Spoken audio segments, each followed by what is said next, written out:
Sudah terlihat ya? Bentar. Kita di sini berkomunikasi melalui chat. Jadi silakan kalian sampaikan pertanyaan maupun jawaban kalau kakak nanya gitu ya. Bisa kalian chat aja. Atau kalau mau pakai suara juga boleh. Jangan lupa di unmute dulu, oke? Nah, begini agak ribet sih ya. Nah, lebih enak kalau bahasa Indonesia itu kalau kalian sudah mengerjakan sebelumnya. Lebih enak sih seperti itu ya. Jadi kita tinggal bahas-bahas aja nih gitu. Oke, kelihatan ya ini. Nah, buka prediksi 1 simak UI nomor 16. Oke, di nomor 16 ini diambil dari soal asli simak UI 2019 dari nomor 16 sampai 19 ya. Nanti kita akan ngebahas soal simak UI yang asli. Di buku kalian sudah ada, tapi di presentasi ini juga sudah terlihat kan. Nah, coba kakak pengen kalian jawab dulu untuk nomor 16. Caranya adalah pertama, jangan baca teksnya dulu, tapi baca pertanyaannya terlebih dahulu.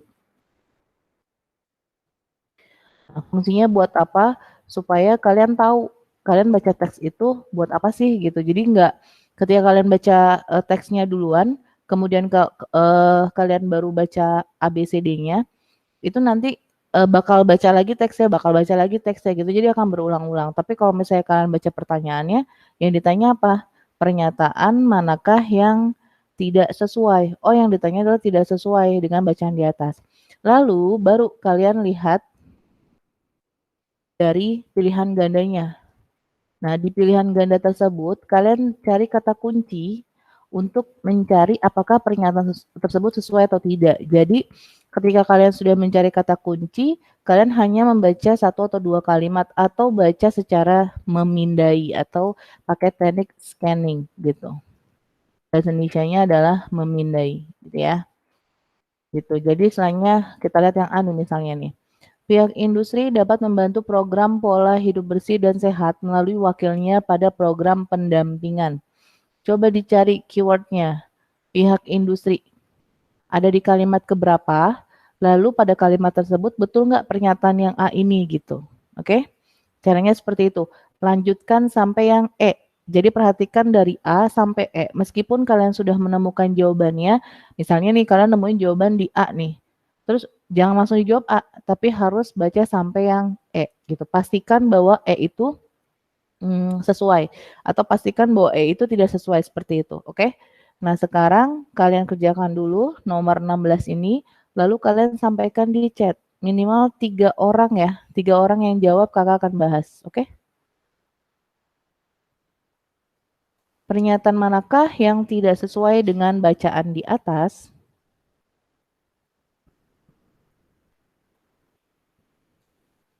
Salah dong nih.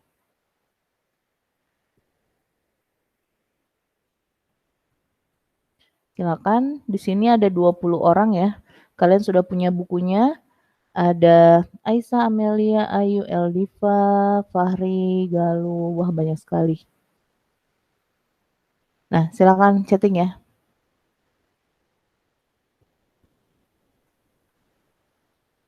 Oke, untuk nomor 16.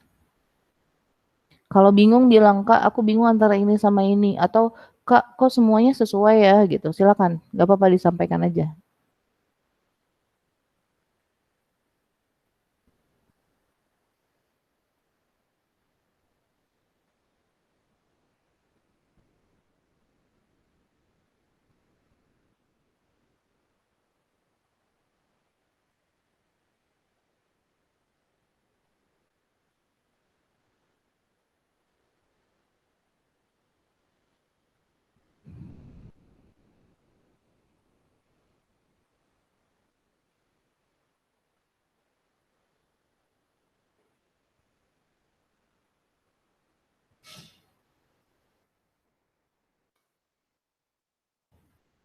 Pernyataan A bisa kita lihat di kalimat berapa nih?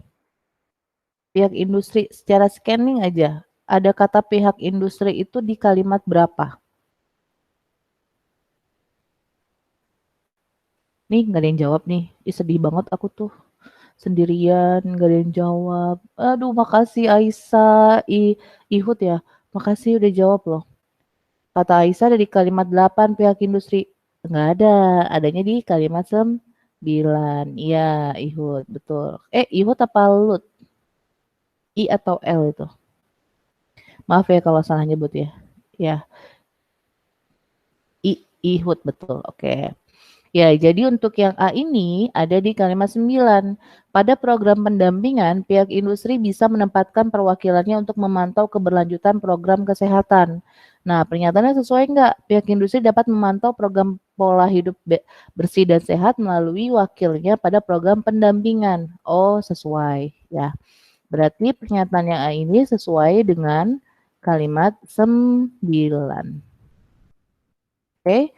Nah, sekarang kita lihat pernyataan B. Kesehatan anak merupakan salah satu hak anak sebagai generasi penerus bangsa yang dapat dipenuhi melalui penerapan hidup sehat di sekolah. Ada hubungannya sama kesehatan anak, hak anak, sama generasi penerus bangsa. Nah, kira-kira pernyataan ini bisa kita lihat di kalimat berapa, lalu apakah sesuai atau tidak? Coba dijawab. Ada di kalimat berapa? Untuk yang B ini, oke, Amelia 1, Aisyah 1 dan 2. Betul, ya. Jadi pernyataan B ini bisa kita lihat di kalimat 1 dan 2. Sebagai generasi penerus bangsa, anak berhak hidup sehat. Oke, anak sehat. Hak anak sama generasi penerus bangsa. Pemenuhan hak anak itu bisa diwujudkan melalui pengetahuan dan penerapan hidup sehat di sekolah. Nah, di sini dibilangnya dapat dipenuhi melalui penerapan hidup sehat di sekolah. Betul. Berarti pernyataan B sesuai dengan kalimat 1 dan 2. Betul. Nah, sekarang yang C. Pengetahuan pola hidup bersih dan sehat tidak hanya diperlukan oleh siswa dan guru, tetapi juga orang tua. Oke, pengetahuan pola hidup bersih dan sehat ada di kalimat keberapa?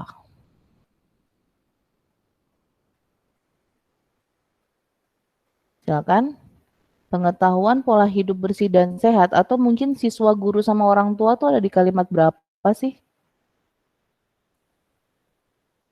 Kalimat berapa? Kalimat 6. Oke, kita lihat di sini.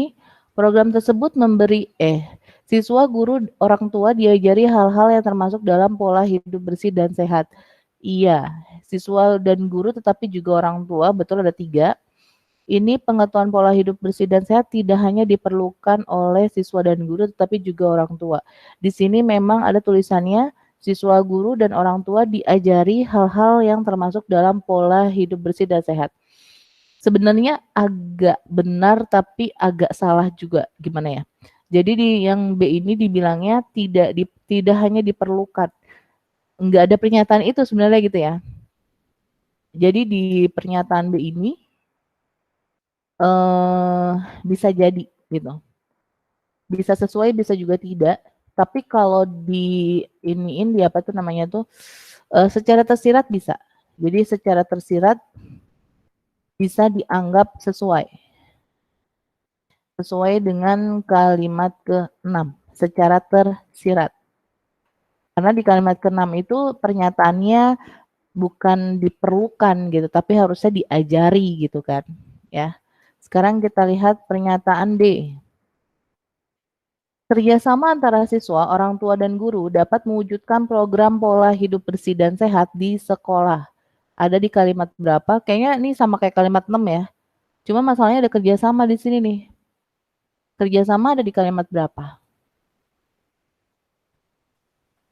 Oke, Amelia bilang di kalimat 3. Iya, jadi di kalimat 3 ada kata kolaborasi ya kan. Sedangkan antara siswa, orang tua, dan guru pola hidup bersih dan sehat ada di kalimat ke-6. Tapi dapat mewujudkan di sini nggak ada gitu, nggak ada di konteks kalimat manapun sebenarnya. Iya, jadi kalau kita lihat di sini ya, untuk pernyataan yang D itu ada di kalimat 3 dan kalimat 6 gitu kan. Jadi pernyataan D ini secara tersirat sesuai dengan kalimat 3 dan 6 gitu. Hanya saja tersiratnya itu tersirat banget. Kenapa tersirat banget? Karena sebenarnya nggak ada hubungannya antara kerjasama dengan si program pola hidup bersih itu. Kalau dia ngomongin kerjasama, harusnya kolaborasinya antara pihak sekolah, pemerintah, orang tua, dan pelaku industri.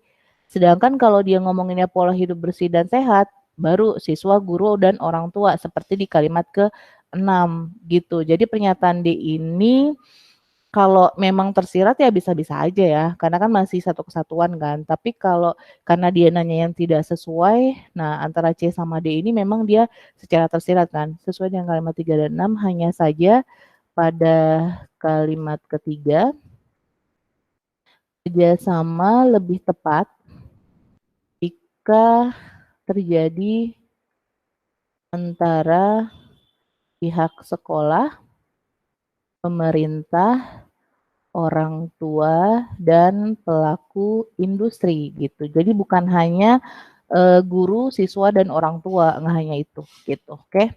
Nah sekarang pernyataan yang E,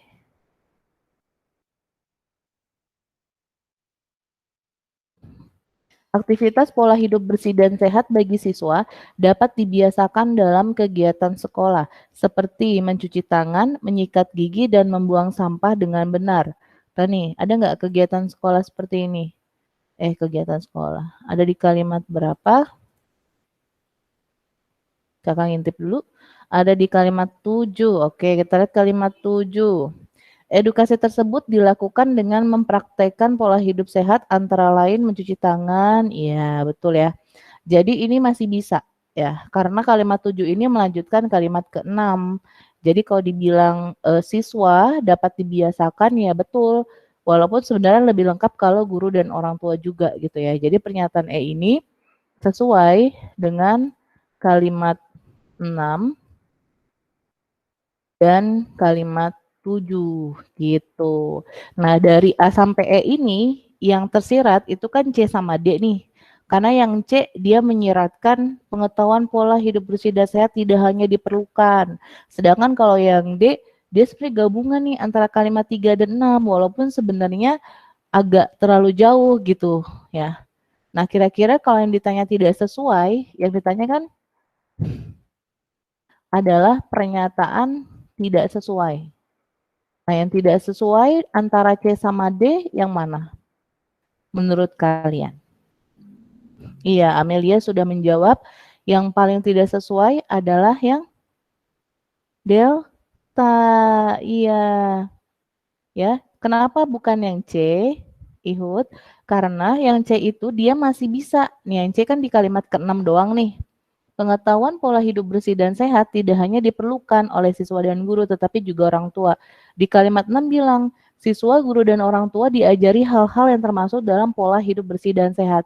Diajari, berarti kan dia tidak hanya diperlukan oleh siswa dan guru, tapi juga orang tua gitu. Karena dari pernyataan kalimat 6 ini, dia masih mengacu pada kalimat ke-6. Sedangkan kalau yang D, dia mengacu pada dua kalimat, yaitu kalimat 3 dan kalimat 6. Nah, konteksnya berbeda. Kalau yang D ini kan bilangnya kerjasama antara siswa, orang tua, dan guru, ya kan. Nah harusnya kalau mau mewujudkan kerjasamanya itu terjadi antara pihak sekolah, pemerintah, orang tua, dan pelaku industri.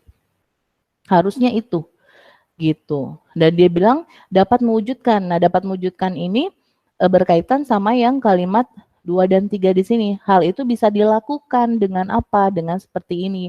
Nah, kalau dilakukan, maka hal itu bisa diwujudkan. Ada di kalimat kedua. Jadi pernyataan yang D ini sebenarnya salah di bagian kerjasama sama di dapat mewujudkannya itu. Karena dia harusnya mengacu pada kalimat 2 dan 3, bukan pada kalimat 6. Tapi dia menggunakan klausa yang ada di kalimat ke-6, siswa, orang tua, guru, program pola hidup bersih dan sehat gitu. Makanya untuk nomor 16 ini kalimat yang tidak sesuai itu adalah Dinyatakan adalah pernyataan tidak sesuai. Nah, antara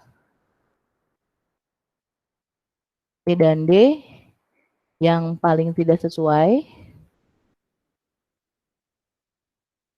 adalah pernyataan D, ya, karena berbeda konteks gitu. Oke ya, Ihud ya. Oke, makasih kalian udah pada aktif nih. Kakak seneng nih kalau aktif gini. Jadi jawabannya apa? Delta ya. Kita tandai dulu jawabannya D. Salah dong. Bukan ini mauku. Mauku adalah ini gitu. Sip ya. Ada pertanyaan untuk jenis soal seperti ini? Sebenarnya ini lebih ke telitian kalian ketika membaca. Lalu jangan berhenti jangan berhenti menjawab sampai segitu doang gitu. Jadi misalnya kalian sudah nemuin jawaban di A, terus kalian berhenti di A, jangan.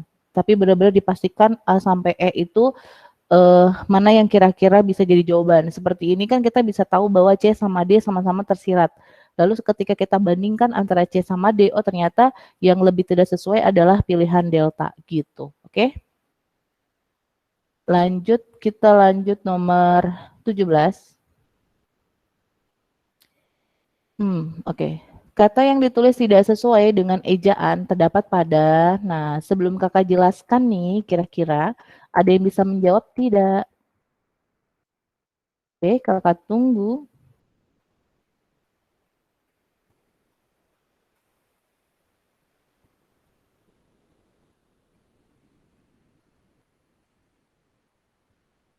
Oke, Amelia, Zahra, sama Listi, Ihud.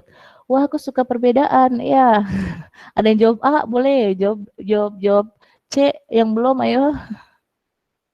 Gak apa-apa. Semakin kalian menjawab berbeda itu semakin bagus gitu. Kenapa? Karena nanti nggak apa-apa Amelia. Jadi ketika kalian itu bisa menjawab gitu ya. Ketika kalian jawab meskipun itu salah, biasanya kan akan lebih mengendap di ingatan kalian. Jadi kalian merasa bilang, oh ya waktu itu gue jawabnya begini nih, tapi kata kalian, oh ternyata itu salah gitu. Biasanya lebih seperti itu. Jadi nggak apa-apa, silakan menjawab sepengetahuan kalian dulu ya. Setelah itu, baru setelah kakak jelaskan, kalian biasanya lebih nangkep kenapa bisa demikian gitu. Nah, oke, Ihud bilang tuh, jadi praktek ya Kak.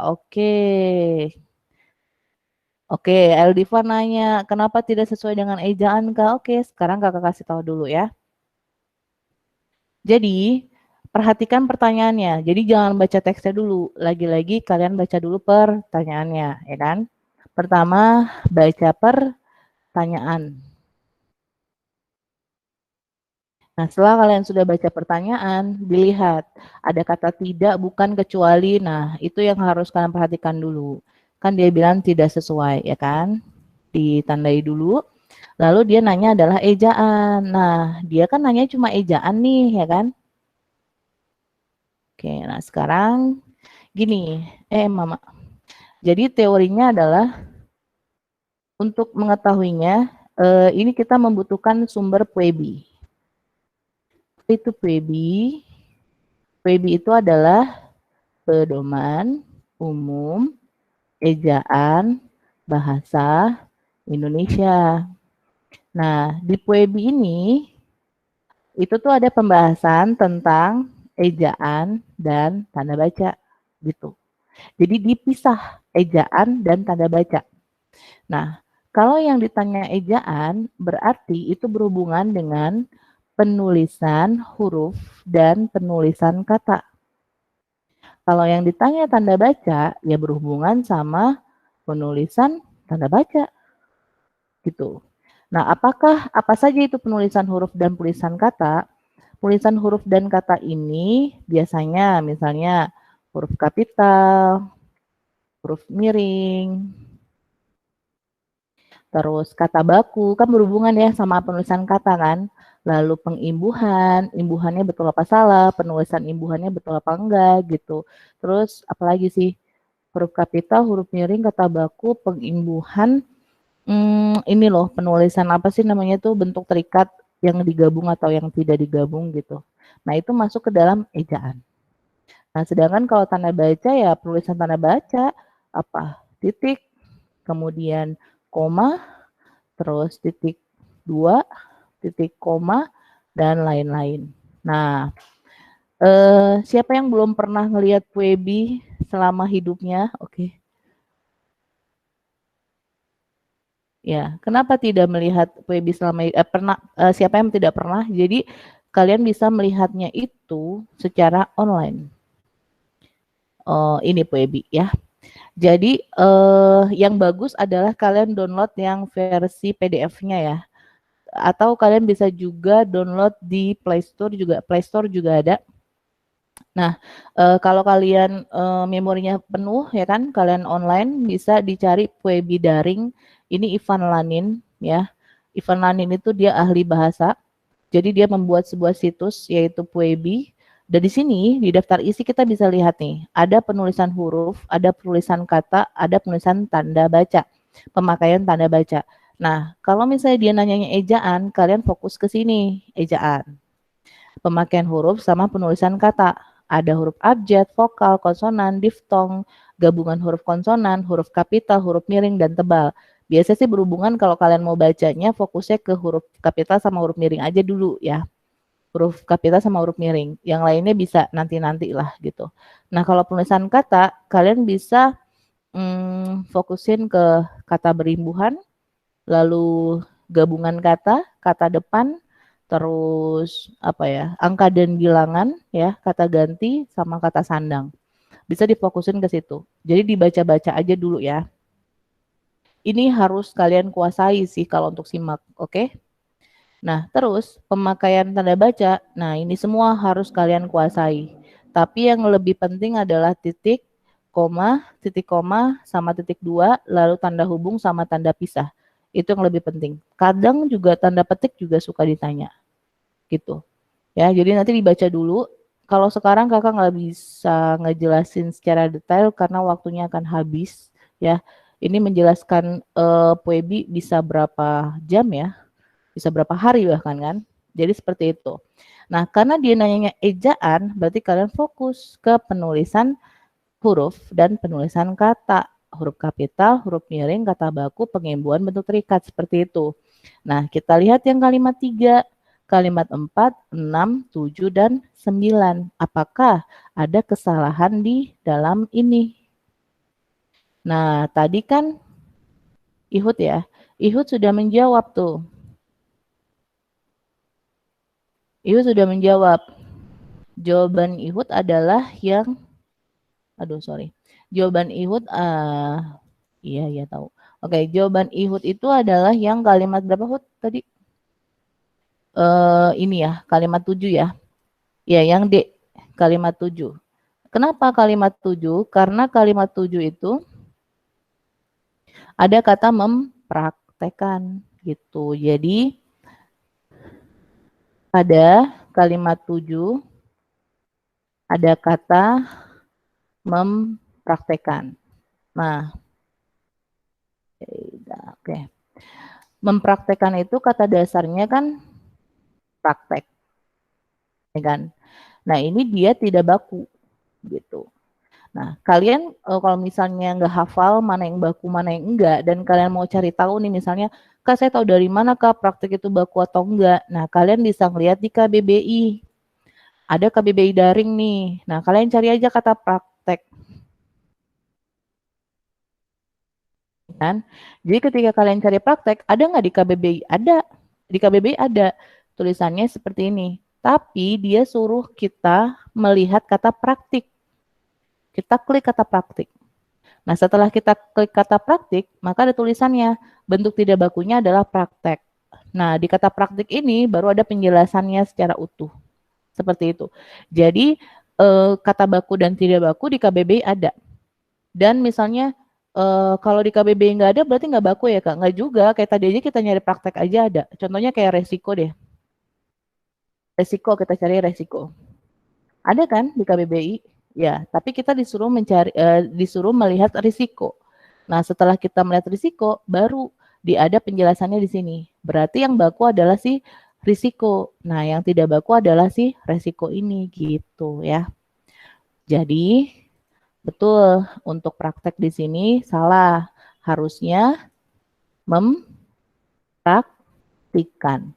Kata dasarnya adalah praktik. Nah, ini yang baku gitu. Oke? Ya, jadi mempraktekkan itu salah, yang betul praktik. Kalau kalian masih suka bingung, ya udah gini aja. Praktikum atau praktekum? Jawabannya kan praktikum, ya kan? Ya, berarti kata bakunya adalah praktik gitu. Jadi jawabannya adalah yang delta. Oke? Ada pertanyaan untuk kata baku dan tidak baku maupun ejaan? Kalau ejaan secara menyeluruh nanti aja berdasarkan soal ya. Karena kalau kakak jelasin satu persatu semuanya akan memakan waktu yang sangat lama. Oke? Ya, kita lanjut. Jadi untuk nomor 17 jawabannya delta. Kita lanjut nomor 18. Nah, kalimat manakah yang tidak efektif pada bacaan di atas? Siapa yang sudah tahu kalimat efektif? Nah, ini kalau untuk simak emang soal-soalnya kayak gini loh. Jadi kakak malah lebih suka ngerjain simak dibandingkan UTBK. Kalau UTBK kan kebanyakan bacaan kan. Kalau simak tuh lebih ke ilmu pasti gitu. Jadi kalau kalian sudah tahu teori dan segala macamnya tuh udah tinggal jawab aja. Dan ya udah pasti jawabannya itu. Oke, Ihud sama Aisyah jawabannya C. Amelia 5. Ya 5 sama C sama ya. C itu adalah kalimat 5. Oke. Kenapa? Coba. Ini sebelum kakak jelaskan ya. Mungkin kalau anak SG lama yang sudah pernah ikut UTBK pasti tahu gitu kan. Kenapa kalimat 5 gitu kan. Jawabannya ini, kalimat ini alasannya ini, pasti udah tahu gitu. Tapi kalau misalnya baru-baru, jadi mohon maaf banget kalau kakak akan mengulang teori ya dari dasar. Mohon maaf banget. Karena kakak menganggap kalian tuh siswa baru semua. Oke? Iya, jawabannya C. Betul. Ya, kalimat 5. Karena kata Amelia ya, tidak paralel. Betul, iya. Oke, sebelumnya kakak jelaskan dulu mengenai kalimat efektif. Karena di sini kan dia bilang kalimat manakah yang tidak efektif, ya berarti kita harus tahu dulu kalimat efektif itu seperti apa sih gitu kan. Sebentar. Nah, oke. Aduh. Ciri-ciri kalimat efektif. Kalau di bahasa Indonesia tuh kalian nggak perlu tahu kalimat efektif itu apa sih. Langsung aja ke ciri-cirinya. Karena kita nggak ngafalin definisi ya. Kakak aja nggak hafal definisi. Nah, ciri-ciri kalimat efektif yang pertama adalah pastikan ada subjek plus predikat. Jadi harus ada subjek dan predikat dalam kalimat tersebut. Kalau ada objeknya ya, kalau diperlukan objek ya harus dimasukkan objeknya gitu. Yang kedua adalah logis, oke? Logis itu adalah masuk akal. Nanti kakak jelasin lebih detail lagi ya. Ini baru diciri-ciri dulu. Ada subjek dan predikat, lalu logis, kemudian tidak mubazir. Tidak mubazir itu adalah tidak berlebihan atau tidak bertele-tele, langsung pada intinya. Terus yang keempat itu adalah tidak ambigu. Ambigu itu adalah tidak bermakna ganda. Gitu. Terus yang kelima adalah paralelisme. Ada yang bilang sih ini kesepadanan kalimat ya. Tapi jangan deh nanti terkecoh sama sinonim ya. Paralelisme aja. Nah, sekarang kita balik ke pertama dulu. Ada subjek dan predikat. Jadi kadang kita suka nggak ngeh gitu loh. Ada sebuah kata yang ada sebuah kalimat yang sebenarnya itu nggak ada subjeknya, ya sebenarnya itu nggak ada predikatnya gitu. Contohnya misalnya gini ya, kakakku yang bekerja sebagai pramugari pramugari, titik. Terus yang kedua, bagi siswa SG harap berkumpul di lapangan. Yang ketiga, dalam rapat itu membahas kenaikan harga BBM. Nah, ketiga kalimat ini adalah kalimat tidak efektif berdasarkan strukturnya, gitu. Kenapa? Karena kalau yang A, kalau ada yang di sini, ini permasalahannya karena yang nih. Jadi si gara-gara yang ini, yang itu adalah konjungsi perluasan ya. Jadi kalau dia ada yang, berarti yang bagian belakang setelah yang bekerja itu masih perluasan dari si kakakku. Jadi kakakku yang bekerja sebagai pramugari itu masih satu satuan, yaitu subjek. Tidak ada predikat, tidak ada lain-lain gitu. Nah, supaya dia efektif, maka kita ubah. Yangnya kita hilangkan. Kakakku bekerja sebagai pramugari. Nah, kalau seperti ini, baru kakakku itu subjek, bekerja itu predikat. Sebagai pramugari itu keterangan gitu. Oke, jadi kalau seperti ini nih, dia masih satu kesatuan, ya ini subjek doang. Atau mungkin dia objek doang. Atau pelengkap saja gitu. Tergantung nanti dia posisinya di mana. Dia hanya berupa subjek saja. Jadi nggak efektif. Sedangkan yang kedua, kakakku bekerja sebagai pramugari. Nah, di sini kakakku ini maaf ya kakak ulang dari konsep dulu ya, supaya nanti untuk pertemuan selanjutnya tuh kakak nggak perlu detail lagi ngejelasinnya. Oke? Nah, kalau di sini dia kakakku itu adalah subjek, bekerja itu predikat, lalu sebagai pramugari itu keterangan gitu. Jadi di sini dia efektif. Nah, terus kalau yang kedua, bagi siswa SG harap berkumpul di lapangan. Bagi kita biasa-biasa aja, oh betul kok Kak, nggak ada yang salah gitu kan. Tapi karena ada kata bagi di sini ya, bagi itu adalah kata depan. Nah, ini yang perlu kalian hafalin tuh.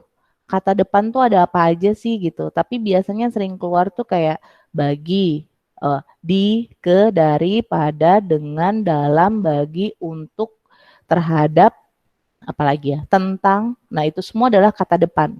Kata depan dalam sebuah kalimat posisinya adalah sebagai keterangan. Jadi kalau misalnya bagi siswa SG, nah ya, itu adalah keterangan ya. Bagi siswa SG ini keterangan. Harap berkumpul ini predikat. Di lapangan itu keterangan di sini. Nah, berarti ini tidak efektif. Tidak efektif, tidak ada subjek. Gitu. Ya, jadi ini keterangan, lalu ini predikat, ini keterangan. Diubah sama kita nih supaya efektif. Bagaimana caranya? Hilangkan kata bagi. Siswa SG. Jadi kita cari ada subjeknya nih, supaya ada subjek gimana sih? Siswa SG harap berkumpul di lapangan gitu. Nah, ini dia baru efektif. Subjek dan predikatnya lengkap ya. Jadi siswa SG harap berkumpul di lapangan di sini. Oke, ini subjek, ini predikat, lalu ini keterangan. Nah, yang dalam rapat itu hampir mirip nih, ya kan? Kenapa mirip? Karena dalam itu kan dia juga termasuk kata depan. Berarti dalam rapat itu kan keterangan kan? Membahas berarti predikat. Mana ya? Oke. Lalu kenaikan harga BBM itu adalah objek gitu. Sini. Nah, ini juga sama, tidak efektif kenapa? Tidak ada subjek, ya. Bentar dulu. Mana sih?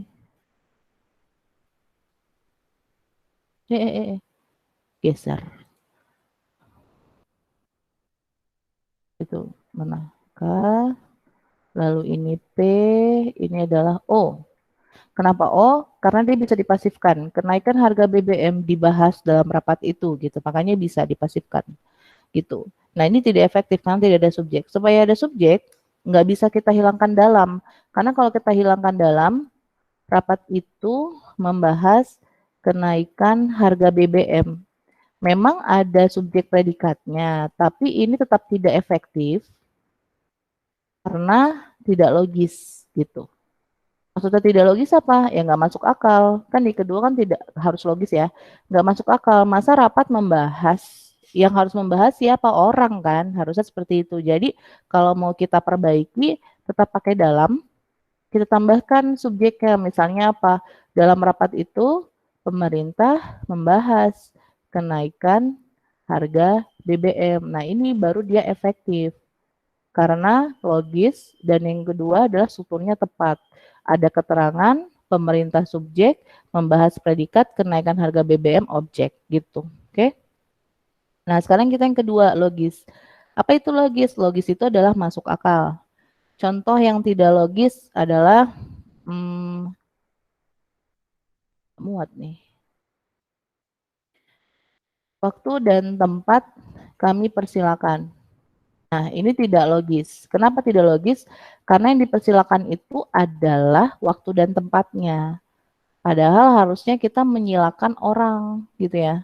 Mempersilakan tuh orang. Jadi langsung aja kita sebutin kepada Bapak Budi, kami persilakan memimpin doa.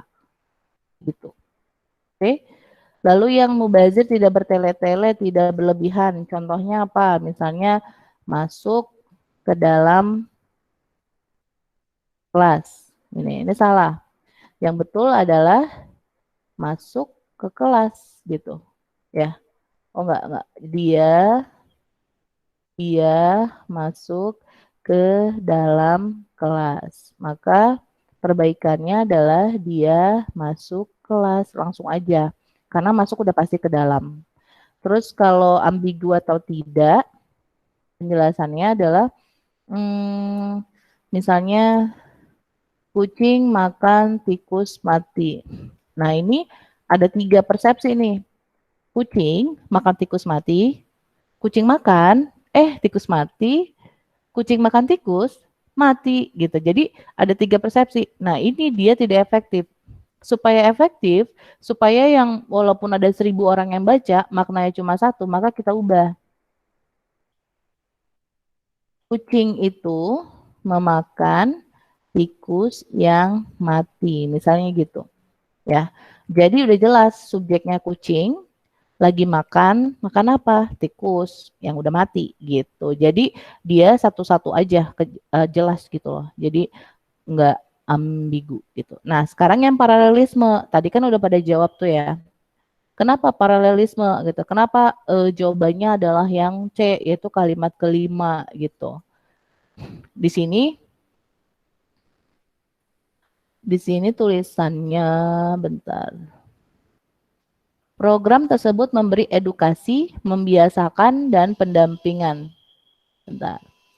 Nah, kalau paralelisme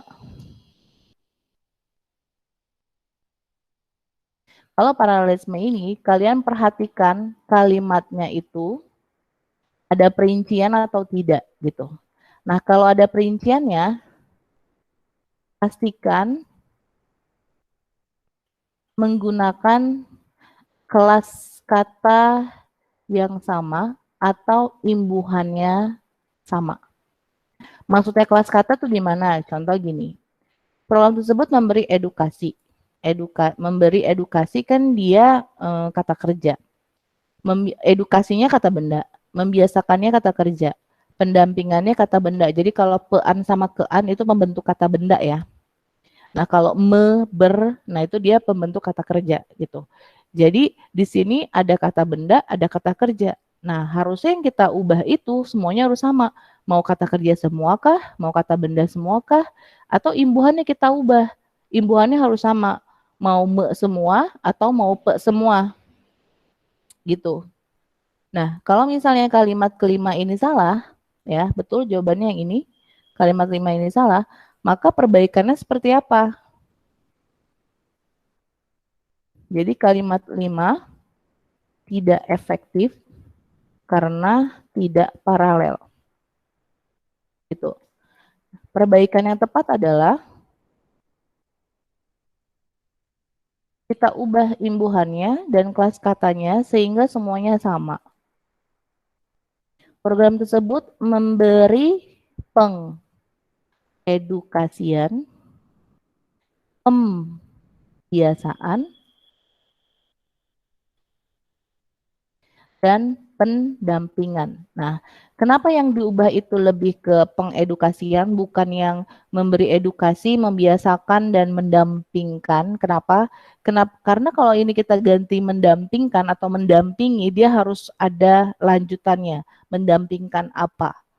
Gitu, objek, harus ada objeknya. Padahal di situ dia hanya sebagai penutup gitu kan. Jadi pendampingannya nggak usah kita hilangkan, nggak usah kita ganti. Yang kita ganti adalah ini, pengedukasian, pembiasaan, dan pendampingan. Jadi semuanya kita ubah menjadi pean. Jadinya program tersebut subjek, memberi predikat, pengedukasian, pembiasaan, dan pendampingan itu adalah objek. Gitu. Ya. Jadi untuk nomor berapa ini? Nomor berapa ini? Nomor 18. Jawabannya adalah Charlie. Ya. Alasan jawaban kalian benar, alasannya juga benar. Nah, perbaikannya seperti ini ya. Kenapa Kakak kasih tahu sedetail ini? Supaya nanti kalau ada jenis soal yang sama, tapi pertanyaannya berbeda, kalian jadi tahu cara ngerjainnya gimana gitu. Oke? Ya, jadi 18 yang ini. Ada yang mau tanyakan dari kalimat efektif? Ada tanyakan dari kalimat efektif ataupun dari penjelasan nomor 18 ini? Tidak ada? Oke, kita lanjut ke nomor 19. Nah, kalimat manakah yang menggunakan kata yang maknanya selaras dengan kata edukasi pada kalimat 5? Jadi kalau ada pertanyaan selaras, ini sama dengan sepadan, ini sama dengan sinonim. Nah, cara mengerjakan sinonim berarti kan apa? Persamaan kata kan? Cara gampangnya adalah kata tersebut bisa menggantikan kata yang dituju dalam kalimat. Nah, jadi konteks kalimatnya tetap sama. Gitu. Ya. Jadi di sini ada edukasi nih. Edukasi kan dari kalimat kelima ya. Program tersebut memberi edukasi, membiasakan, dan pendampingan. Tadi kita ubah dulu. Program tersebut memberikan pengedukasian, pembiasaan, dan pendampingan. Nah, edukasi itu kan kalau di KBBI maknanya hal-hal yang berhubungan dengan pendidikan, ya kan? Nah, kalau kalian terkecoh nih, pasti kalian akan langsung menjawab yang pasti. Karena edukasi ya pasti pendidikan gitu kan. Tapi di sini pengedukasian di Indonesia disesuaikan dengan kemajuan dunia pendidikan. Pengedukasian pendidikan di Indonesia disesuaikan dengan kemajuan dunia industri. Pengedukasian Indonesia disesuaikan dengan beda ya makna. Jadi edukasi itu di dalamnya edukasi tersebut berhubungan sama pendidikan gitu. Jadi bukan berarti maknanya edukasi dengan pendidikan itu sama. Ya. Nah, sekarang kata apa yang bisa kita ubah? Karena di sini kan dia bilang menggunakan kata yang maknanya sama atau maknanya selaras dengan edukasi. Kata apa yang bisa kita ubah? Kita masukin ke dalam kalimatnya maknanya tetap sama. Coba. Di A, B, C, D, E ini. Ada yang tahu nggak?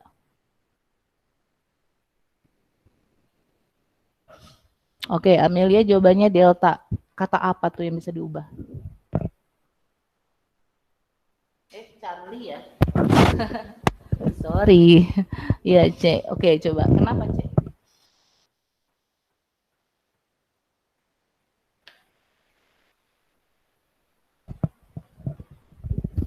Mendisiplinkan diganti jadi mengedukasikan. Ya, jadi kalau yang C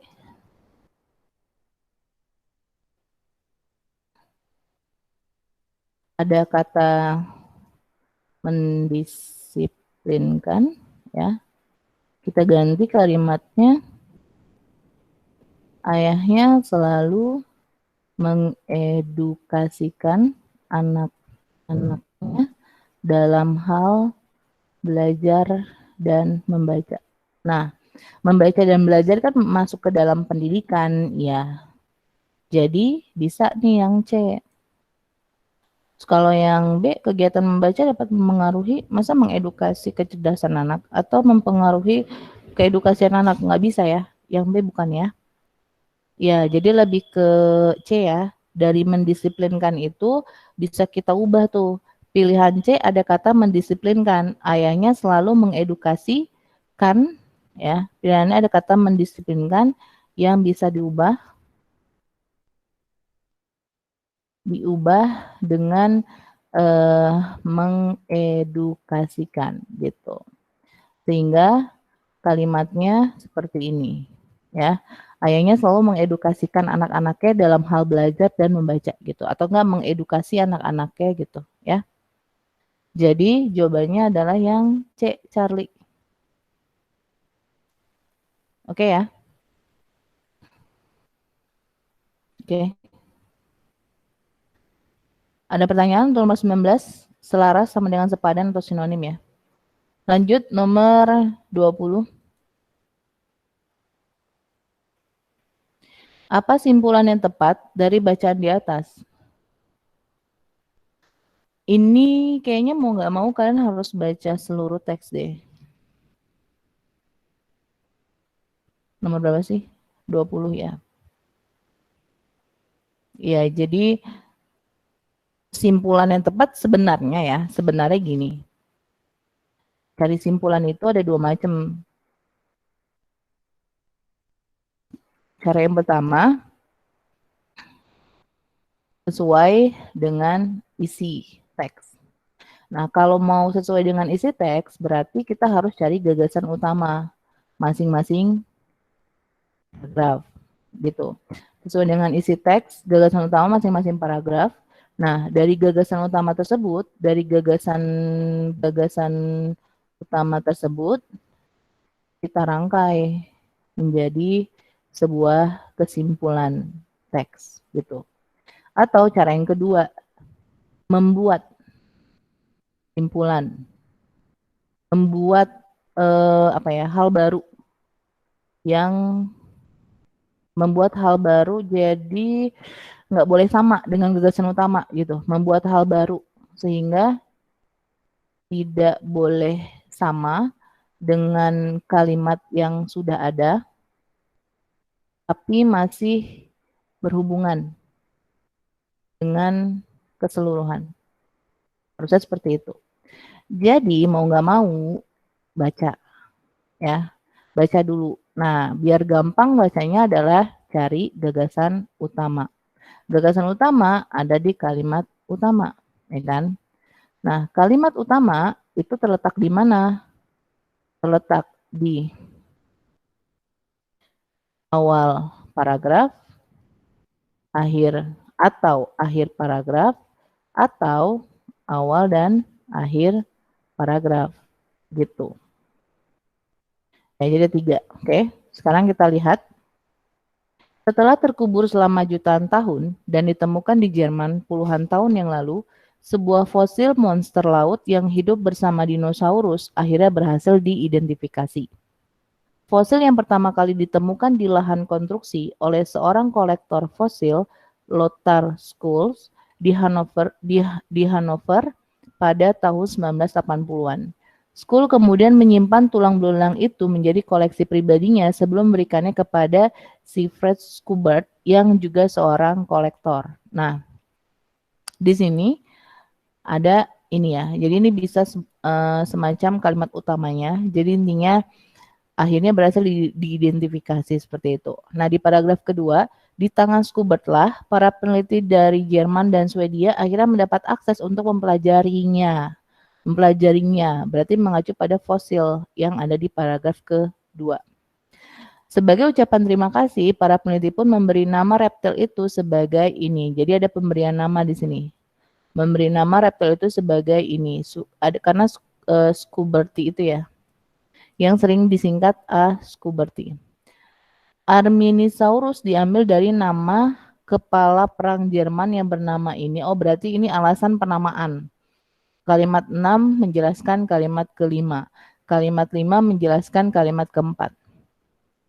Para peneliti berhasil mengungkapkan bahwa Arminisaurus schuberti merupakan hewan karnivora yang kemungkinan memangsa ikan dan cumi-cumi di dalam laut. Jadi setelah sudah dikasih ke Schubert, lalu bisa diteliti ya, mereka memberi nama, lalu kemudian mereka tahu bahwa itu adalah hewan karnivora gitu. Nah, paragraf 3.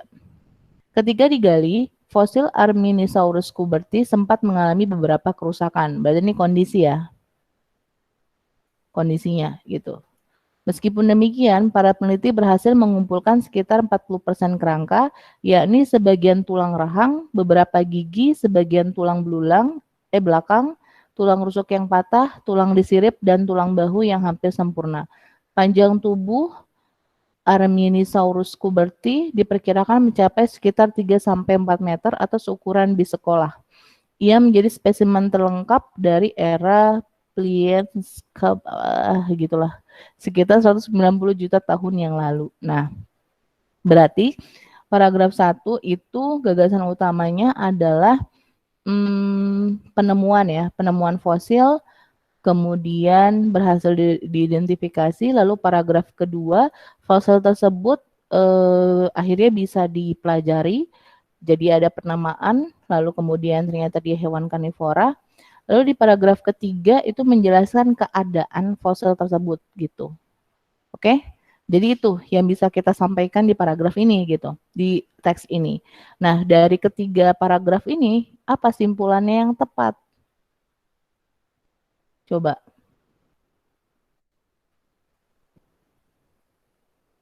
Ada bisa jawab? Nomor 20 ini. Oke, Dinda sudah menjawab.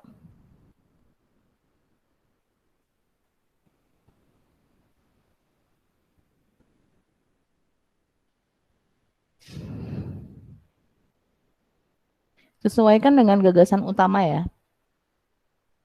Kalau kita lihat yang A, spesimen lain sebelum tidak membahas ya. Tidak membahas spesimen lain ya. Jadi jangan jawab yang A. Yang B, penelitian, ini kita tambahin dulu deh. Pernyataan A salah karena tidak membahas spesimen lain.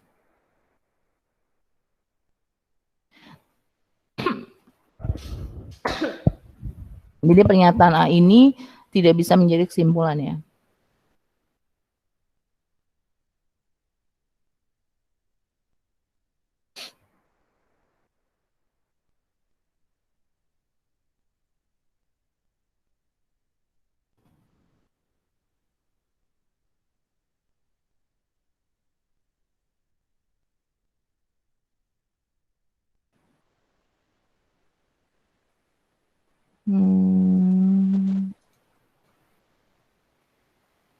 Oh, ini udah nggak muat ya.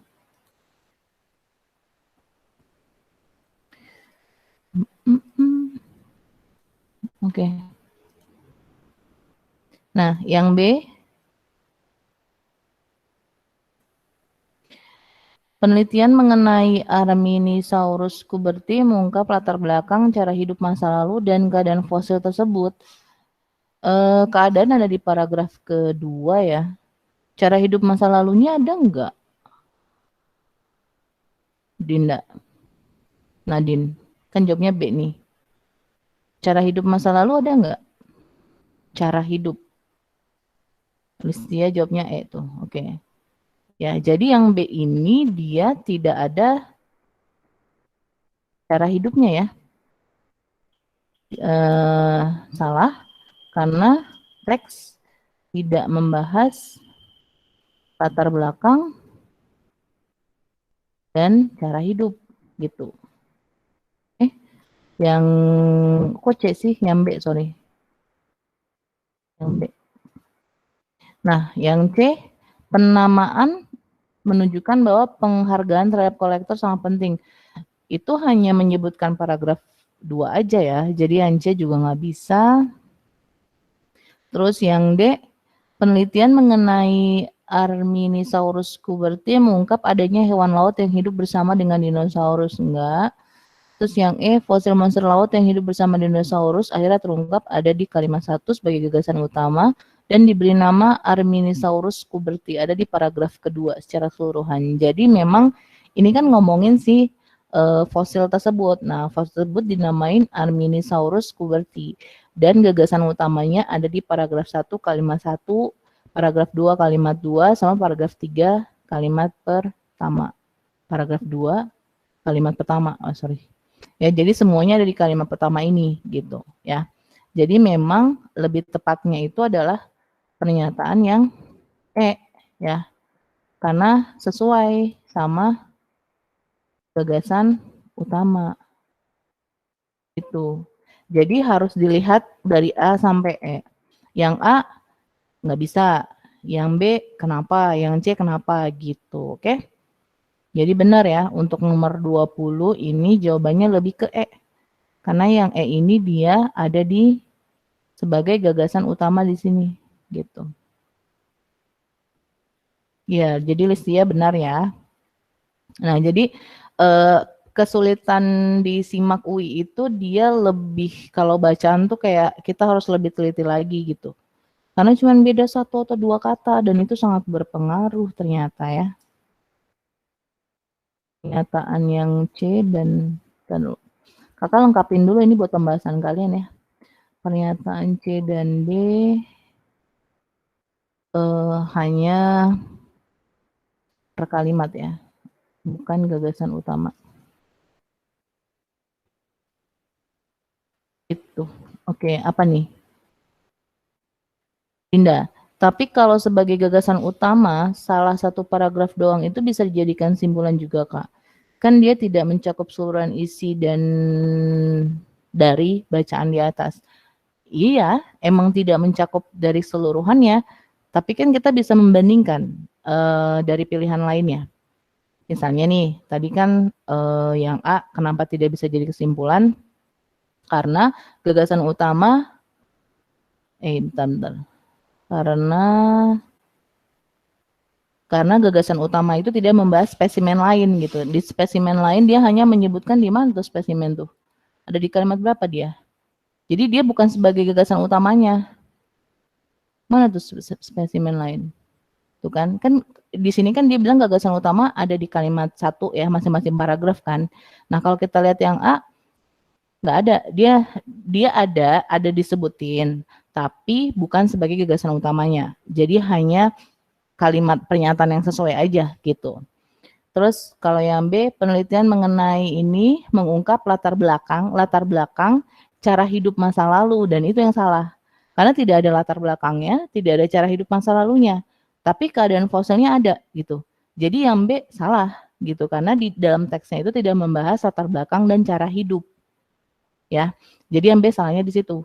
Terus kalau yang C, penamaan ini menunjukkan bahwa penghargaan terhadap karakter sangat penting. Nah, kolektor sangat penting. Oke. Memang ada penamaan di kalimat kelima, ya kan? Tapi tidak ada pernyataan bahwa terhadap kolektor itu sangat penting, tuh nggak ada pernyataan seperti itu.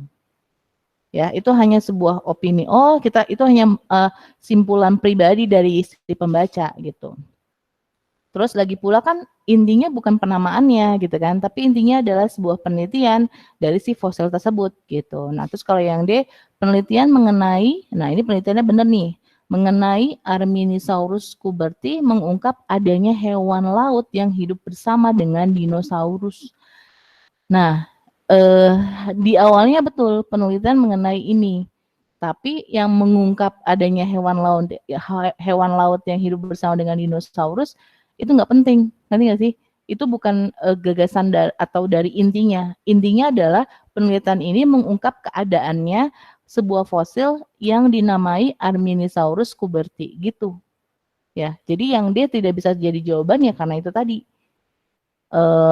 Apa ya namanya? Klausa utamanya klausa bawahannya itu tidak menjelaskan kalau klausa utama. Jadi kayak sebabnya itu akibatnya itu tidak menjelaskan sebab, seperti itulah ya. Nah, kalau yang dia ada di kalimat 1 nih dan dia sesuai. Diberi nama ini sesuai gitu. Jadi untuk jenis soal seperti ini dia lebih ke pernyataan sesuai dan tidak sesuai, tapi akhirnya kita pilih kan yang A tuh sesuai kan. Tapi antara A sama E yang lebih menyeluruh yang mana? Kan yang E gitu. Gimana Dinda? Ya. Jadi memang kita harus bandingkan antara E sama E. Ya makanya ini termasuk kelebihan soal simak atau gimana ya? Kesulitan soal simak di situ. Kita harus benar-benar melihat A sampai E, perbedaannya di mana. Kalau misalnya memang ada kemungkinan ada dua jawaban nih, misalnya A sama E nih, dua-duanya merupakan pernyataan. Ya udah, karena dia nanya simpulan, berarti yang harus bisa menggambarkan semuanya kan. Jadi lebih tepat adalah yang E dibandingkan yang A gitu. Iya, ya Dinda, sama-sama ya. Jadi intinya adalah kalau pertanyaannya simpulan ya bisa jadi itu kita suruh melihat pernyataan yang sesuai dulu. Kalau sudah sesuai baru kita bandingkan antara beberapa pilihan yang sesuai sama pernyataannya itu gitu ya. Baru kita ambil secara keseluruhan. Oke. Nah, untuk menyatakannya biar kita gampang mengerti konteks dari paragrafnya, berarti kita harus tahu gagasan utamanya. Oke, jadi cara tahu gagasan utama ya sebenarnya hanya membaca di awal-awal paragraf aja atau di akhir paragraf gitu. Intinya sih jangan malas baca kalau soal seperti ini. Tapi kan kalau untuk simak kan ada minus ya. Salah satu minus, kalau salah minus 1, kalau benar plus 4 gitu kan. Jadi kalau misalnya emang kalian ragu banget, kalian nggak tahu jawabannya sama sekali, mendingan dikosongin. Tapi kalau misalnya antara A atau E ya, ada dua jawaban nih. Nah, kalian lebih ke kayaknya yang E deh, ya udah jawab aja. Walaupun kalian ragu. Tapi kan ada 50-50 gitu kan. Oke, lanjut nomor 21. Gagasan pokok bacaan di atas. Nah, kurang lebih tadi kakak sudah menyebutkan gagasan masing-masing ya. Gagasan masing-masing paragraf tersebut nih. Apa nih jawabannya nih untuk nomor 21?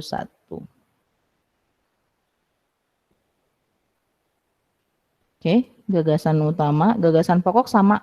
Intinya kalau ada yang nanya gagasan pokok, itu sama kayak gagasan utama.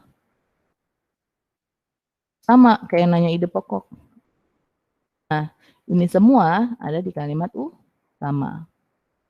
Kalimat utama ada di mana aja? Cuma ada di awal paragraf, akhir paragraf, sama awal dan akhir. Ya, gitu. Tapi kadang di awal paragraf itu suka ada pendahuluan. Jadi dia secara umum dulu gitu.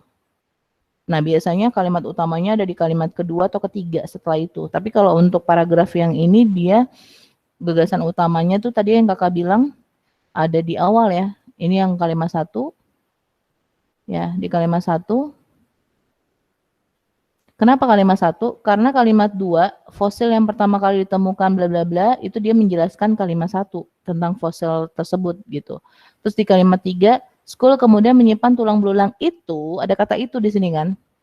Nah, itu berarti mengacu pada kalimat 2. Kalimat 2 mengacu pada kalimat 1. Nah, berarti kalimat 1 itu adalah kalimat utama. Dari kalimat utama, kita bisa tahu bahwa gagasan utamanya itu adalah ada sebuah fosil yang berhasil diidentifikasi gitu.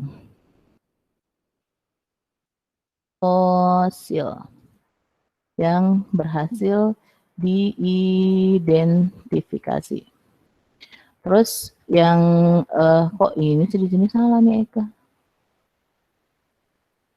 Oh, sorry. Nah, harusnya ini paragraf 1 ya. Paragraf 1 intinya adalah ini. Lalu paragraf kedua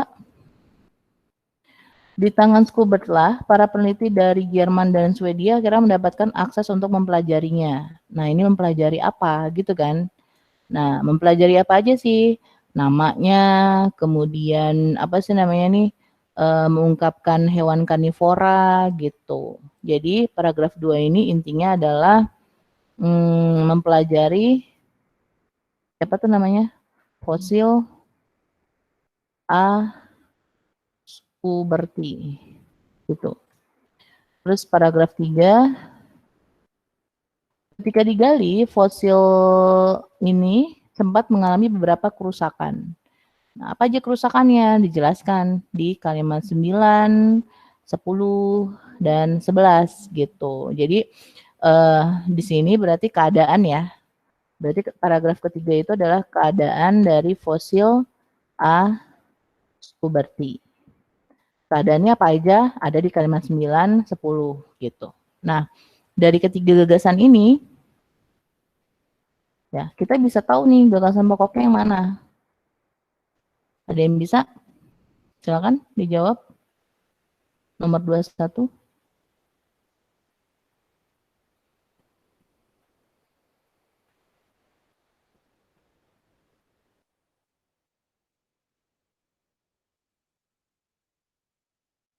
Gak apa-apa, salah juga.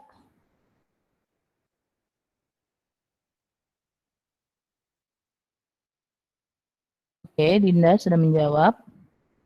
Ihud menjawab. Enggak apa-apa, Dinda. Ragu juga enggak apa-apa.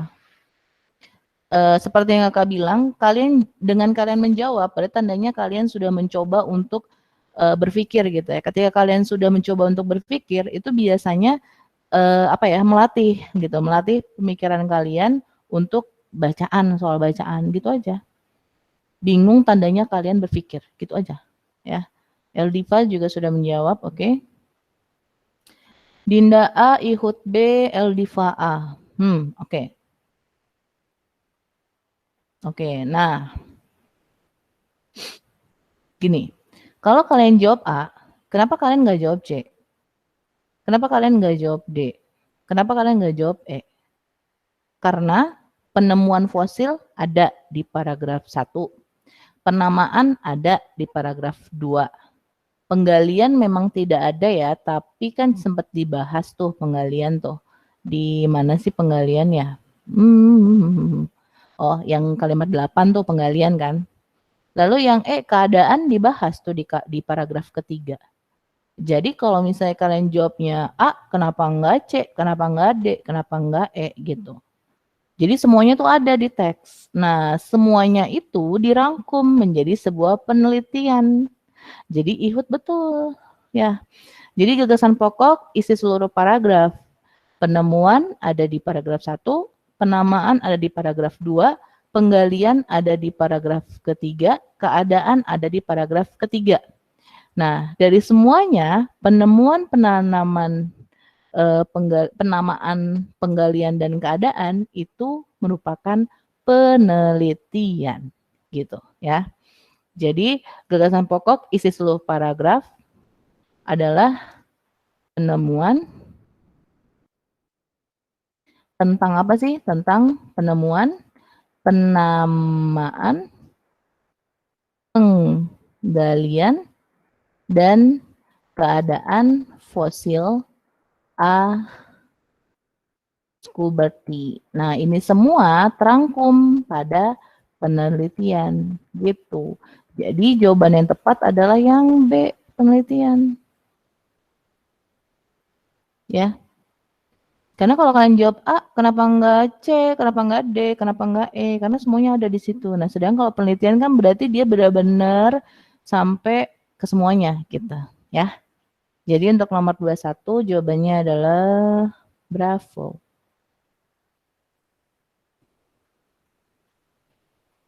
Ya, lanjut. Nomor 22. Untuk memperbaiki kalimat 2, hal yang harus dilakukan adalah kalimat 2. Nih, kalimat 2. Kalau kalian baca pasti kalian merasa itu janggal ya. Aneh deh, kayak ada yang aneh deh. Di mana ya aneh ya gitu. Fosil yang pertama kali ditemukan di lahan konstruksi oleh seorang kolektor fosil Lothar Schule di Hanover pada tahun 1980-an. Oke, ada yang tahu sebelum kakak jelaskan? Ada yang, oke. Dinda A, Ihud A, oke. Kenapa sih? Kenapa yangnya harus diganti itu? Kenapa? Jadi ini berkaitan sama apa tadi?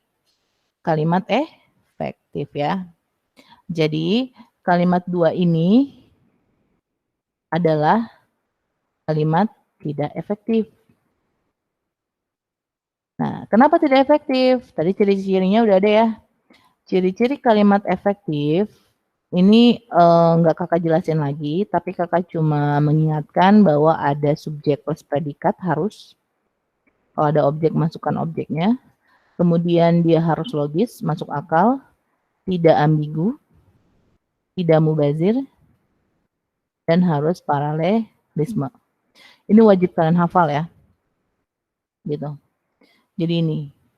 Nah, jadi si ini tuh nggak efektif. Kenapa nggak efektif? Karena syarat yang pertama yaitu kalimat 2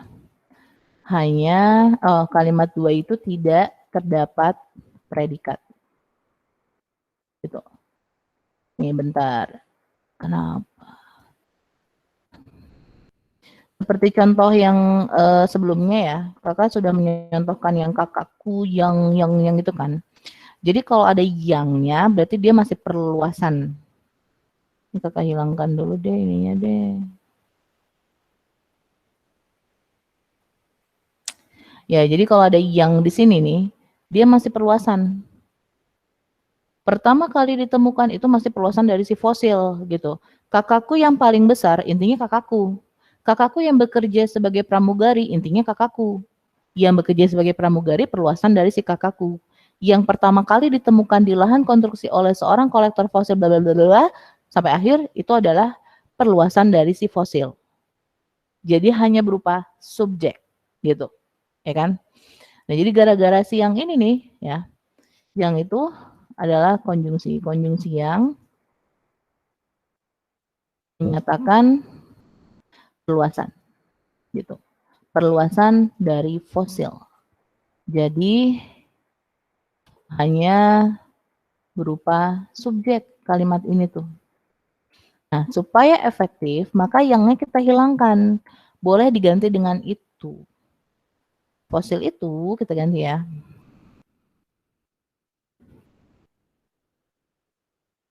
Pertama kali ditemukan di sini. Oke. Nah, ini fosil itu adalah subjek. Pertama kali kan dia keterangan waktu ya. Boleh sih jatuhnya subjek, nggak apa-apa deh disatuin deh. Fosil, jangan deh. Dia keterangan aja. Keterangan waktu kok dia. Ditemukan predikat. Terus ke daripada. Nah, itu apaan sih? Kata depan kan. Kalau kata depan berarti jatuhnya apa? Keterangan. Di lahan konstruksi itu juga keterangan. Oleh juga kata depan. Kata depan adalah keterangan. Oleh seorang kolektor fosil bernama Lothar Zuch. Jadi sebenarnya ini harusnya ada koma dan koma nih harusnya. Jadi setelah fosil ada koma, setelah school harusnya ada koma, karena si Lothar School itu adalah kolektor fosil. Kolektor fosil itu adalah si Lothar School gitu. Lalu di kawasan Hanover itu keterangan tempat. Pada tahun 1980-an adalah keterangan waktu gitu. Jadi ini jatuhnya subjek, ini keterangan, predikat, keterangan,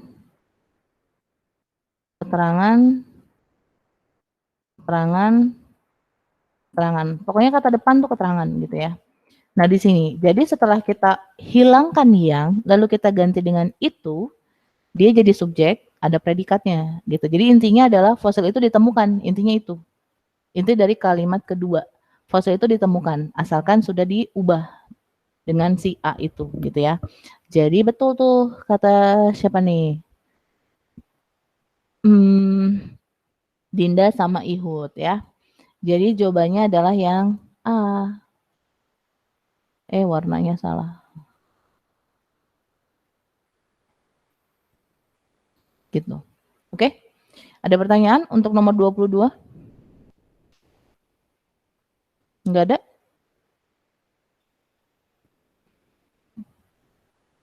Lanjut. Nomor 23. Gagasan awal yang atas nih ya, nih, yang ini. Yang mendahului bacaan di atas adalah, nah berarti caranya adalah kita harus tahu dulu isi dari semua ini, ya kan? Sudah tahu kan? Atau kita bisa tahu dari isi ini dulu. Kira-kira nih, sebelum ada paragraf ini, yang kalimat 1, sebelum ada paragraf ini, cocoknya itu kita ngasih gagasan utama apa? Kalau gagasan utama kan anggaplah kalimat utama ya, penjelasan atau isi dari paragraf yang harusnya mengisi di sini. Jadi cocoknya itu kalau kita bahas apa sebelum paragraf ini. Ini agak susah sih emang. Silakan dicoba jawab dulu.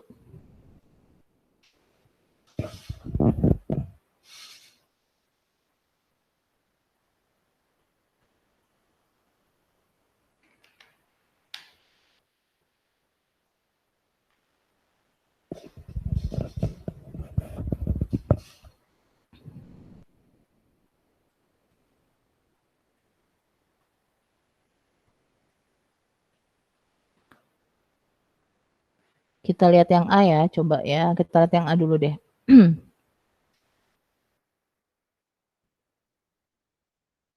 Waktu yang dibutuhkan untuk mengidentifikasi temuan yang berasal dari zaman purba. Nah, sedangkan paragraf kedua, setelah terkubur selama jutaan tahun dan ditemukan bla bla bla, pernyataan A ini dia masih berhubungan dengan kalimat 1 ya. Karena sama-sama membahas waktu gitu.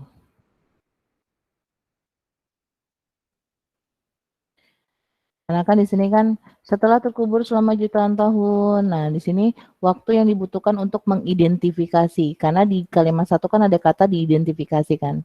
Pernyataan A masih berhubungan dengan kalimat 1 karena sama-sama membahas waktu dan identifikasi. Lalu kita lihat yang B, pernyataan yang B. Campur tangan kolektor dan peneliti dalam penemuan hasil zaman purba. Masalahnya di paragraf 1 dia tidak menyebutkan peneliti sih. Dia hanya nyebutin kolektor gitu. Jadi pas di paragraf 1 itu dia hanya menyebutkan kolektor kan. Di sini ada kata fosil yang pertama kali ditemukan di lahan konstruksi oleh seorang kolektor gitu kan. Nah, School kemudian menyimpan, School ini juga kolektor tuh, kolektor pribadinya sebelum memberikannya kepada Siegfried Schubert yang juga seorang kolektor. Jadi si Schubert ini juga kolektor. Jadi si School itu ngasih ke Schubert, dua-duanya adalah kolektor. Nah, pembahasan mengenai peneliti baru di paragraf kedua. Di tangan Schubert lah para peneliti dari Jerman dan Swedia akhirnya mendapat akses untuk mempelajarinya gitu. Kalau yang B, campur tangan kolektor dan peneliti dalam penemuan fosil zaman purba kayaknya terlalu jauh ya, terlalu jauh. Jadi peneliti itu ada di paragraf kedua, sedangkan kita mau membuat gagasan utama di paragraf 1 gitu. Jadi pernyataan B ini berhubungannya dengan paragraf 2 karena membahas peneliti itu. Jadi menurut kakak sih kalau untuk jawabannya B tidak. Terus yang C, penamaan fosil yang dipengaruhi oleh penemu dan kolektornya itu pun ada di paragraf kedua kan. Jadi pernyataan C berhubungan dengan paragraf kedua, terlalu jauh gitu. Karena penamaan. Terus yang D, pengaruh waktu penyimpanan fosil terhadap keadaan fosil tersebut. Bisa jadi nih. pengaruh waktu, tapi keadaan kan dia ada di paragraf ketiga ya. Jadi pernyataan yang D itu ada hubungannya sama waktu, tapi dia lebih ke keadaan fosil tersebut, berarti berhubungan dengan paragraf 3 gitu, masih terlalu jauh juga. Terus yang E, penemuan fosil zaman purba yang tidak selalu dilakukan oleh peneliti yang sesuai dengan bidangnya. Oke, yang E ini hampir tepat, tapi masalahnya siapa tuh namanya tuh? Siapa sih yang pertama kali? Si School itu bukan peneliti, tapi dia kolektor gitu. Jadi pernyataan E-nya ini dia bilang kan penemuan fosil zaman purba yang tidak selalu dilakukan oleh peneliti gitu kan. Nah, di sini dia salah. Harusnya adalah si kolektor gitu. Jadi pernyataan E ini masih ada hubungannya, tapi ada kesalahan di situ. Ya, jadi pernyataan E tidak sesuai. Oke, jadi dari semuanya ya, kira-kira yang bisa jadi pendahuluan itu adalah yang A. Ini emang agak-agak ngebingungin sih. Jadi ya sama aja sebenarnya tuh kalian tuh kayak harus tahu isi dari masing-masing paragraf kan. Nah setelah itu karena dia ngomonginnya adalah sebelum paragraf pertama, berarti kita mengacu pada paragraf pertamanya dulu gitu. Sedangkan kalau untuk B, C sama D dia mengacunya bukan paragraf pertama, tapi paragraf kedua dan ketiga. Nah yang berhubungan dengan waktu dan sama-sama identifikasi itu adalah pernyataan yang A gitu. Jadi jawabannya adalah yang A.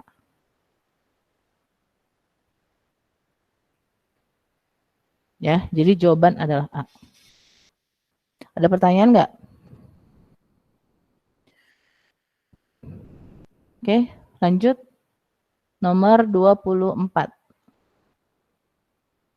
Manakah simpulan yang paling tepat dari bacaan di atas? Nah, sama ya, simpulan tadi kita bisa tahu dari gagasan utama, bisa juga seperti itu, tapi jadi kadang harus menyimpulkan secara keseluruhan atau enggak kita ngambil dari gagasan utama gitu. Jadi kesimpulan itu dua cara.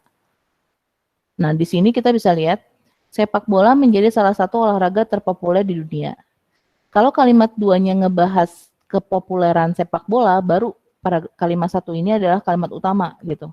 Tapi di kalimat kedua, ia gampang dimainkan dan para penonton pun merasa terhubung dengan tim yang berlomba di stadion. Oke, kalimat satu dan dua masih berhubungan. Lalu kalimat tiga, menurut FIFA, orang-orang Tiongkok adalah yang pertama kali menggiring bola ke dalam jaring pada abad ketiga sebelum Masehi. Selanjutnya, permainan ini mulai dikenal dengan nama sepak bola ketika Inggris membentuk tim pada abad ke-19. Namun, menurut Mary, ahli sejarah Yale University, pendahulu dari permainan populer ini dapat ditemukan di Amerika. Jadi, mulai dari kalimat 3 nih, sampai kalimat ke-6 ya, enggak, sampai kalimat 7 berarti. Sampai kalimat 7 ini, dia lebih ngebahas tentang sejarahnya atau lebih membahas tentang asal-usul dari si sepak bola itu gitu. Nah, itu sangat berbeda dengan kalimat 1 dan 2. Jadi kalimat 1 dan 2 ini ya, ini berupa pendahuluan. Pendahuluan karena dia maknanya luas ya tentang si sepak bola itu. Sedangkan di kalimat 3 dan seterusnya baru dia membahas tentang perkembangan, asal-usul dari sepak bola. Jadi kalau mau mencari gagasan utamanya itu dari kalimat 3 sampai kalimat 8 gitu. Jadi ini dari sini kita bisa tahu gagasan utamanya. Kalimat 3 sampai kalimat 8 gitu. Dari situ. Dicari adalah simpulan. Simpulan kan ada dua cara. Yang pertama adalah dari gagasan utama, ya kan? Yang kedua adalah isi tersirat. Gitu aja. Nah, menurut kakak, untuk mencari simpulan ini, itu lebih ke isi tersirat. Gitu. Jadi, untuk nomor berapa nih? 24. Kita mencari simpulannya itu nomor 24 ya. Mencari dapat dilihat dari isi tersirat paragraf. Nah, maka simpulannya apa? Silakan.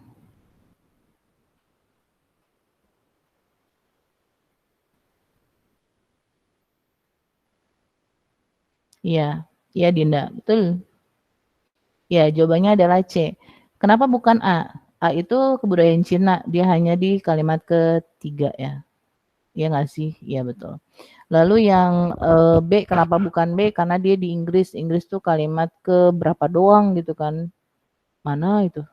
Terus kalau yang D, Tiongkok, satu kalimat doang. Terus kalau yang E juga hanya ada di kalimat ketujuh gitu. Tapi kalau yang C ini, sebelum permainan sepak bola berkembang seperti sekarang, beberapa kebudayaan di dunia telah mengenal permainan seperti itu gitu. Jadi asal usulnya atau lebih ke sini ya kan asal usul sepak bola atau perkembangan ya gitu. Jadi benar jawabannya Dinda ya.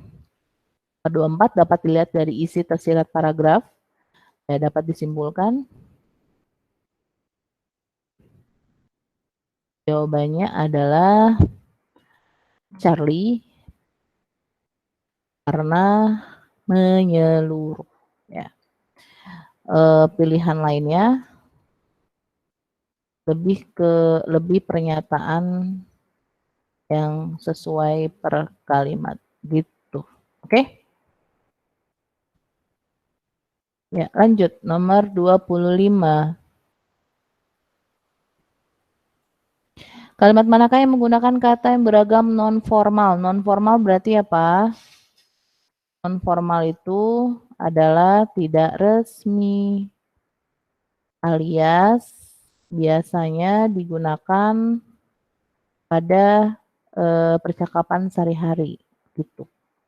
Di KB, jadi bukan baku tidak baku ya, tapi tidak resmi. Dan ini jawabannya adalah kalimat 2B. Karena ada kata apa di kalimat 2?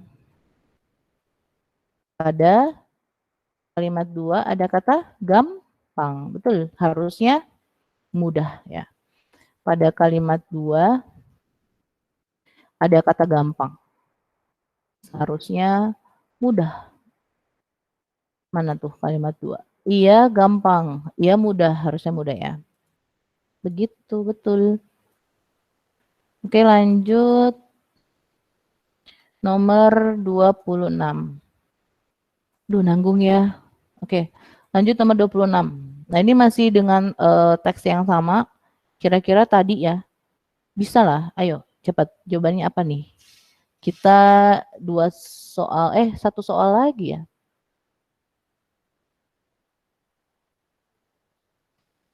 Gimana? Coba. Listia jawabannya yang C. Oke. Di kalimat ini ada kata namun ya. Namun menurut Mary ya. Jadi yang kalimat 5 ini dia merupakan pertentangan dari kalimat 3 dan 4. Betul. Jadi hubungan logis itu adalah masuk akal. Atau bisa kita bilang adalah kaitan ya atau hubungan masing-masing kalimat gitu. Nah, pernyataan yang betul adalah yang C.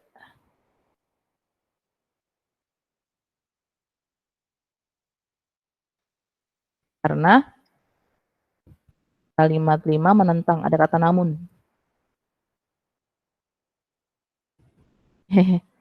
Kalimat 5 ada kata namun yang bermakna pertentangan.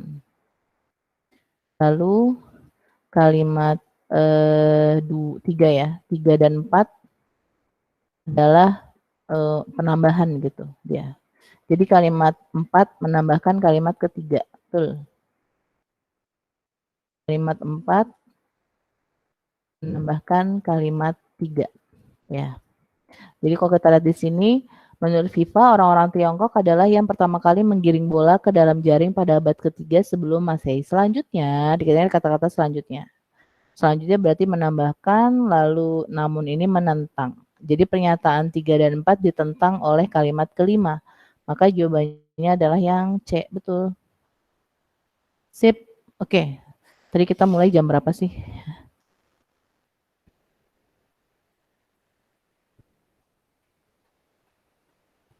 Ya, tadi kita mulai dari jam 14.30 ya. Nah sekarang sudah jam 4. Berarti sekian dari apa yang kakak sampaikan. Untuk selanjutnya berarti kita bahas nomor 27 sampai nomor 50. Nah, 27 sampai 50 banyak banget. Oke, 27 sampai nomor 30. Lalu kita lanjut ke prediksi ketiga ya. Jadi kenapa 3? Karena di prediksi 2 itu buku kalian dengan buku yang siswa baru untuk yang versi PDF itu berbeda. Jadi untuk selanjutnya kerjakan dulu ya prediksi 3 kalian. Semuanya sama ya di PDF sama yang itu silakan kerjakan prediksi ketiga. Nanti untuk berikutnya biar kita lebih gampang gitu ketika membahas ini. Oke, sekian apa yang kakak sampaikan. Mohon maaf kalau ada kesalahan kata. Wassalamualaikum warahmatullahi wabarakatuh. Waalaikumsalam warahmatullahi wabarakatuh. Terima kasih Kalia, terima kasih adik-adik semuanya. Silakan istirahat dulu, live dulu dari sini. Nanti kita lanjut lagi sesi ketiga ya. Oke.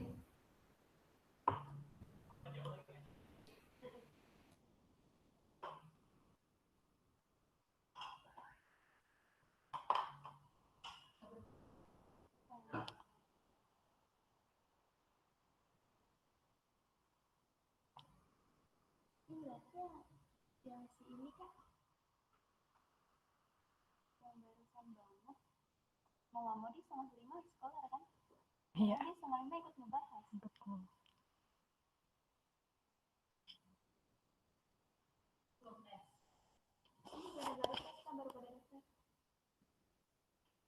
Langsung daftar langsung ke PPA. Jadwalnya mah besok, biar besok langsung bahas aja, kelamaan nanti TPPA kalau ini.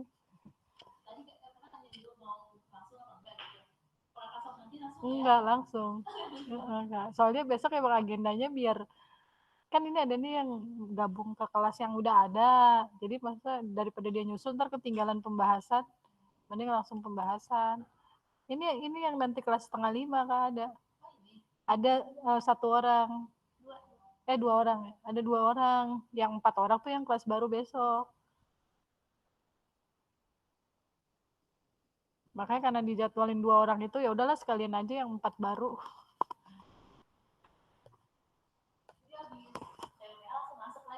Iya. Terus matematik lagi. Iya.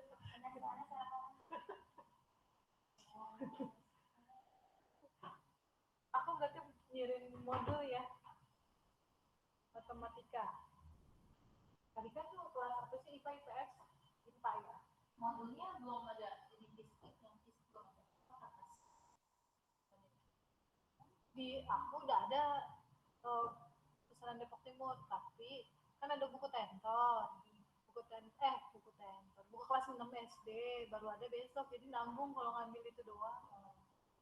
Tuh. Aku kirim soft filenya ya Karika. Itu modul proses Kak?